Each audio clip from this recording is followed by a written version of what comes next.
बिस्मिल्लाहिर्रहमानिर्रहीम। मेरे नहायत ही वाजिब इकराम बुजुर्गों, भाइयों, यूथ लीग वाले जो सब लोग थे और स्टेज पे बैठे वो जो सब लोग थे आशिक सब मेहमान ग्रामी मूसा साहब और दीगर जितने मेरे भाई इतने हाजिर हैं जी स्टेज पे, नदीम आशिक साहब, इमरान शाह साहब, राजा अहमद साहब, पूरी साहब, मैं दिल की अथाह गहराइयां नाल तुहाडा शुक्रिया अदा करना। अज का मौजू मेन साडा जिहड़ा ना वफाक फौज दे हवाले नाल बिला शुबा दुनिया का कोई मुल्क भी ऐसा नहीं होएगा जिहड़ी अपनी फौज से फख्र नहीं करेगा, लेकिन कुछ लोग दुनिया की पहले नंबर की फौज है जी पाकिस्तान की पूरी दुनिया ने एक्सेप्ट कर दी है, मनती है, हर तरीके उन्होंने आजमाया है। सब तो पहले नंबर पर पाकिस्तान के जवान आते सिपाही भी ने जी, पर बड़े दर्जे के अहदे वाले बंदे जोड़े एक तरीक अच्छा है, पायलट देख लो, लड़ाका फौज, मैंने क्या बात है आई है सारी। लेकिन कुछ लोग सियासी नजर करने की कोशिश करते हैं फिर वो गलत कर रहे हैं। आखिर एक दिन आके उन्होंने इन्होंने को माफिया मंगिया ने जो हकीकत है। जिस वेले किसी घर का सरबराह खैर खा इलाके से मुखाफत करनी शुरू कर दोगे तो तुहाडा बेड़ा कदे भी किसी पासे नहीं लगेगा। ये गलत कर रहे हैं और इन्होंने ये गल जी है ना ये मननी चाहिए है भी साडी फौज जी है ना ये साडी इज्जत है।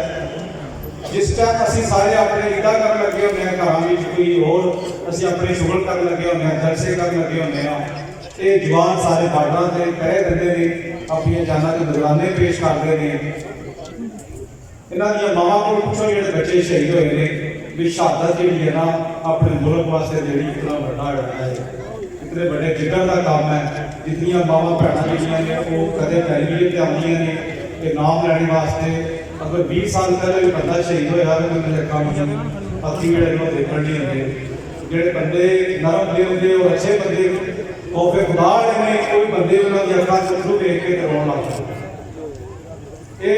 जड़े नून लीग वाले ने सामने सामने बह के छुप के वार लगे ने करन बाहर जाके तो जिस वेले कोई देश इस वेले बड़ा मासूम होया इस वेले ब्लड ब्लड सी खुले होंदे थे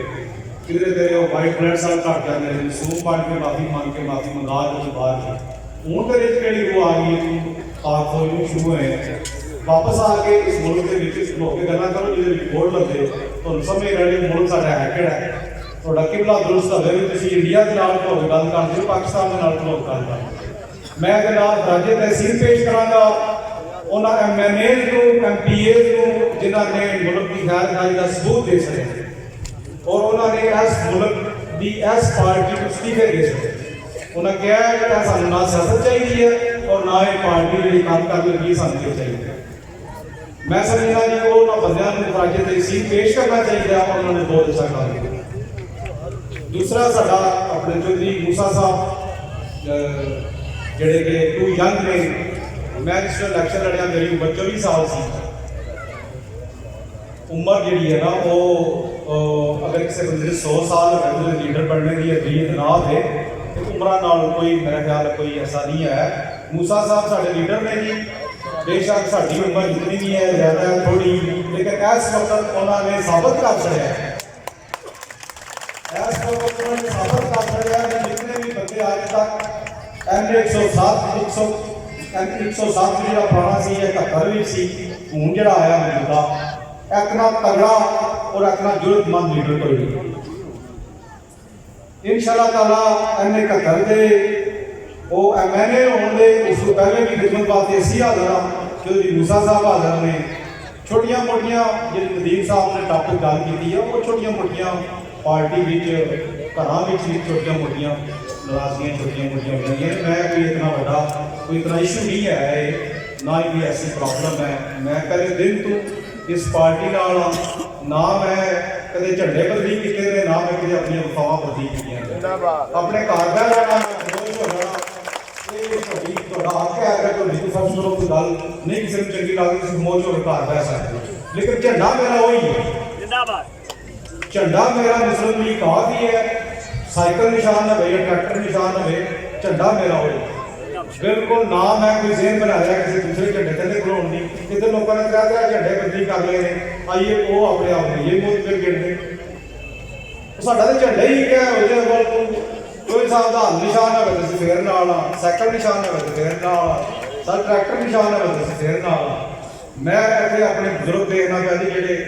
काफ़ी अरसे से रोजे अव्वल किसी पार्टी नाल ने, मैं उनका ताबेदार है जी, बिल्कुल मैं जिस हद तक भी हो सके मैं बिल्कुल उन्होंने मशहूर हाँ। चौधरी इरफान साहब जनाब स्पैशल मैं परसों फोन किया उन्होंने आख्या जी वो जलसा रखा कटराली बड़े खैर हाँ भाई भी साढ़े इन्होंने कल ही टिकट करा के सुधार के 10 बजे नाल पाकिस्तान पहुँच जाएंगे। मैं थोड़े नाल बिल्कुल ये सारे बड़ा चमन कर रहे स्टेज मुस्लिम लीग काफ के सदर भी ने, असी दोनों भाई और भी साढ़े नाल काफ़ी इस पिंड की कम्यूनिटी है, इस इलाके की कोई भी काम हो बिल्कुल मेरे नाल शाना निशाना ने। इंशाअल्लाह ताला अगले महीने के बीच ही असी जरा ना 10 यूनिट कौंसलां ने जी तकरीबन साड़ियाँ तो कोशिश करने पे जी 10 यूनिट कौंसलां एक जरा ना एक बच्ची की शादी जी सियाली हुई इंशाअल्लाह ताला अगले महीने के बीच ही जरा ना असी पूरा समान वगैरह।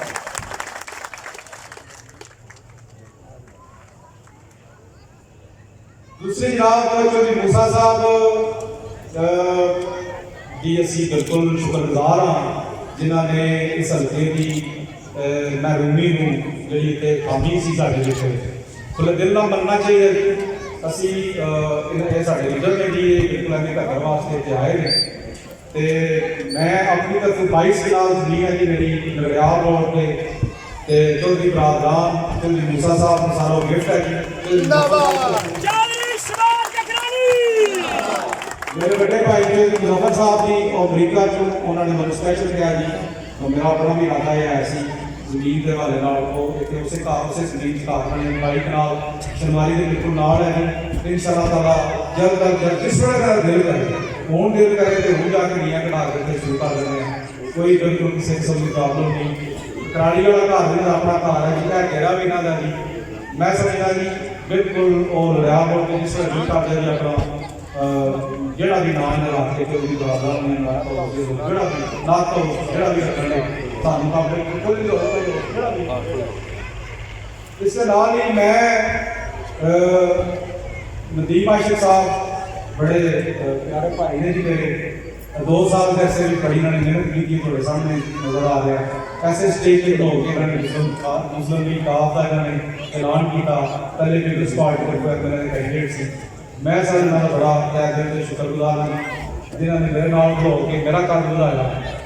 इस वक्त मेरा बड़ी यकीन कर रहे हैं इमरान शाह साहब ने जी और भी काफ़ी बंदे लाइन में ने जी इंशाअल्लाह ताला वो कुछ छोटिया मोटिया पार्टी में प्रॉब्लम्स भी है जी चार पार्टी में होनी चाहिए ना ही पार्टी है कुछ बंदे अपने अपने और नाराज ने या कोई इंशाअल्लाह ताला अपनी कोशिश की है जी अगू भी इसी कोशिश करेंगे जी सारे मिलकर चलिए ताई पार्टियां का मतलब भी मिलकर चलना है। तो मेरी मैं समझना किसी बंदे नाल कोई प्रॉब्लम नहीं बिल्कुल मैं कोई मैं बड़े गलास साहब ने इशारा किया कितना आदमी मैं राजा साहब ने बुलाया गया था कोई बिल्कुल प्रॉब्लम नहीं करी है कोई बिल्कुल जी किसी नाल बिल्कुल मैं सारा बंदा नहीं नाल मैं छोटा दिल है चौधरी शबाज जिंदाबाद पाकिस्तान मुस्लिम लीग जिंदाबाद चौधरी शुजात हुसैन जिंदाबाद चौधरी मुजाहिद हुसैन जिंदाबाद चौधरी हुसैन इलाही जिंदाबाद चौधरी मूसा इलाही जिंदाबाद। बिल्कुल कोई भी किसी बंदे नाल कोई परेशानी नहीं ना कोई मेरा जाती तौर पर घड़ा है मैं समझना जी घड़ेबाजी वो बंदे करते हैं जिन्होंने कल पार्टी नाराकशी करके अपनी पावर शो करनी है प्रॉब्लम जी ये साडा घर है ये साडा धड़ा है ये साडी पार्टी है जेडे बंदे काफ लीग विच ने मैं उन्हें बहुत रिस्पेक्ट करदा जिंदाबाद बस ये मेरी पार्टी है ये मेरा मशहूर है किसी पार्टी नाल सब कुछ साडा जी जेड़ा बंदा साडी पार्टी विच है जी मैं इतराम करांगा जी बेशक हो के नाल बोले ना बोले साहब हर कोई चौधरी शबाज ककरानी जिंदाबाद अहमद रजा वड़ैल जिंदाबाद बिल्कुल इंशाअल्लाह ਅਸੀਂ ਸਾਰੇ ਜਮ ਕੇ ਮਿਲ ਕੇ ਚੱਲਣ ਦਾ ਵਾਅਦਾ ਕਰਨ ਲੱਗੇ ਹਾਂ ਜੀ ਬੇਸ਼ੱਕ ਕੋਈ ਜਿੱਥੇ ਵੀ ਕੋਈ ਸਟੇਜ ਸਜਾਏ ਅਗਰ ਸਾਨੂੰ ਬੁਲਾਏਗਾ ਬਿਲਕੁਲ ਅਸੀਂ ਹਾਜ਼ਰ ਹੋਵਾਂਗੇ ਪਾਰਟੀ ਵਾਸਤੇ ਸਾਡੀ ਕਿਸੇ ਨਾਲ ਕੋਈ ਪ੍ਰੋਬਲਮ ਨਹੀਂ ਨਾਲ ਮੈਂ ਦੱਸ ਦਵਾਂਗਾ ਮਿਹਰਬਾਨੀ